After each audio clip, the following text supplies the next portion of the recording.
What problem? Let me explain to you. Very briefly. Yes. Today, even when I am broke, if I ask my good lawyer friend here, I tell him, Ekuru, as we are walking out, I tell him, why don't you give me even 500,000? I have a few things in Menifinya Kidogo. He says, but you members of parliament have a lot of money. Yes. But if I speak to Cherargei, he will understand me. Yes. When we are bereaved, and I'll provide. Where do you take your salary? Yes, no. Yeah, it's closer. When we are bereaved, answer that. When we are bereaved, or when we have also a few other challenges, yes, we speak to our friends. So when you are in a committee, the family that you have when you get elected is actually your colleagues in parliament. Correct. And even the closer family, your nucleus family, become the members of the committee. Okay. Yes. So when a welfare chair is actually put in there, is that maybe when I have a sick person, when I also have something that I've lost somebody, that welfare person, yes, we'll coordinate. In fact, in parliament, overall parliament, we have even designated, we have overall welfare people, we have designated people who collect money on behalf. And every other time in our WhatsApp groups, those are the people who collect money. Okay. It is there. So the welfare is not that is a person who is going around collecting money from. That's fair enough. Let me Malala now. But finally, if you allow me, on the issue of the president, you know, when we speak, you know, we shouldn't speak from both sides of our mouths. EACC, Office of DPP, and the judiciary, these are all independent institutions. When they fail to do their work, we should also not blame the president. No, correct. Because when the president is saying, bring them together, we're saying, no, why are you trying to interfere with the independence of these institutions? Yes. When the parliament recommends that investigations or, you know, prosecution should happen against my good friend Ekuru Aukot because he's holding a public office and has stolen money, the onus is on the DPP himself, the EACC, to actually move with speed. But when they fail, you shouldn't come back and start blaming parliament. Doesn't stop the president from actually raising it as a concern for the country. No, we are not saying. No, but you are saying they are independent. The right institutions. Hold on, they don't do their job. And Malala, the DCP party leader is coming back today. What time is he coming back? And I can see here on the Standard, he's been termed as a thorn in the flesh. Where? Who cares? Malala? He has disappeared. Malala, I think we're having a challenge with Malala there. Go back to your and also, Malala, kindly activate your camera so that we can speak on this. The internet, you should buy internet. I think let's not mislead the country. When the president talks about corruption, he's also talking about those institutions that actually ought to assist in the fight against corruption. Because remember, at the end of the day, it is the president who will blame as the leader of this country. Yeah? And what I would have wished for the president to do, and he can push certain buttons, you know, for investigation, I mean, for prosecutions. For example, when he says that, and I'm really waiting for the president to name those people that have received bribes, because he talked of arrest. He said, we will not shame them, but we will arrest them. Now that corruption is a cancer in this country. It is a killer disease. It is denying Kenyans education, health, good roads, and many other services. So the president should not wait even a day longer if he knows of these people. He must actually tell DCI, arrest these people. Let them come and record statements. And DPP, I mean, I see nothing wrong with the president having like I said, I see nothing wrong with the president having a conversation with the DPP and DCI and EACC and expressing his concern as the president of the country. The last time he invited the head of judiciary, he was accused. He should not shy away from it. It does not mean he's going to direct them, do this, do that. To discuss this issue just the same way, this multi-agency. In fact, I'm assuming in this multi-agency team, DPP is there, DCI is there. Yeah, it is there, They are all there. So why are we pretending that the president should not approach these people and say, we have to fix this problem? And see, at the end of the day, Trevor, it's about accountability. You know, people must be called to account for public office. And by the way, I mean, we were not born yesterday, Senator Cherargei. We may have been born at night, but it wasn't last night. So the truth for the matter is, there is a conspiracy. Okay. Yeah? Parliamentarians know exactly the game they are playing. Okay. You know, Which game? Let me bring in Malala. We are aware of only Chan Kims. Malala, what is the plan For example, going forward? Because I want Malala to comment on this. Yes. If you look at, for example, Schedule 4 of the Constitution of Kenya, on the functions of national and county governments, why should the MPs want to do development? Why shouldn't they empower governors as the role of as the Senate role in Article 96? Instead of saying, "Oh, we want to build school," why are you fundraising, Rebonyamita? You don't need to fundraise for schools. Okay, let me hear what Malala has to say about this. Ask, I mean, Senate. I mean, governors or national government build schools. Okay, it's not your business. Malala, let me shift this conversation a bit. And there's the return of the DCP party leaders happening today. What time is it? And also, the Interior Ministry has said that they will not allow unsanctioned meetings. Why? The king is coming. We are 6 hours. We are 6 hours away. And we have organized. The king is coming. We have organized a majestic reception for the king. And I had you know, kings are only used for dictators. That they will not sanction any function that has not approved by the Constitution. Guarantees us the freedom of assembly. There is nowhere in the borders of our Constitution which gives the CS mandate to give us permission to assemble. The only requirement is to notify them of such meeting. That's true. 3 days ago, we notified the IG. We notified all the officers commanding police stations that we shall be having a peaceful procession from JKIA to CBD to Kamkunji. And therefore, we do not need Murkomen's permission to assemble. So I want to announce to our supporters that we shall be receiving our party leader at the JKIA.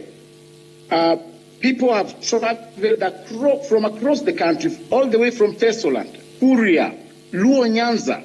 We have rumors that William Ruto wants to divert Rigathi Gachagua's plane to Kisumu and Mombasa. Subsequently, we have also mobilized in Kisumu for people to receive Gachagua. We have mobilized in Mombasa. So we want to ask a lot of jokes Senator Cherargei to talk to his boss and tell him that we will not sit back as he continues to perforate the very constitution we fought for. We have petitioned the UN for him not to address the UN on matters of human rights, because he has been on the forefront to ensure that he executes extrajudicial killing, unwarranted and illegal state detention. And we have said that we are going to have a petition signed by 10 million Kenyans to petition the UN General Assembly not to allow William Ruto any platform to lecture the world on matters human rights and democracy. Okay. And Senator, I see here on the Standard that they are terming your party leader thorn in the flesh. Is that whose flesh? And whose flesh? Of course, Senator Cherargei and his friends said that we will impeach Gachagua, and after 3 weeks, people will have forgotten him. But now, they are swallowing the bitter pill. His Excellency Gachagua is a truthful man. He speaks the truth. He says what he believes in. I was with him in UDA. Most at times, he kept on reminding the president that, come on, this is not what Mwananchi wants. But President Ruto was always adamant and telling us this is not an electioneering year. This is not the right time to be popular.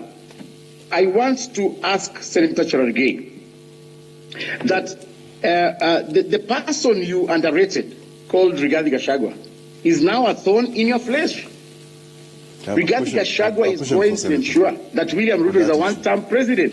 Cherargei knows that. Recently, I was watching Senator Cherargei lamenting and saying that, oh, this Rigathi, when he comes back, the country has been peaceful. Why is he coming back? It's because they are feeling the pressure. They are feeling the pressure. And I want to just give you a glimpse of what we are going to push in the near future when our party leader comes. One, of course, is coming for the by-elections.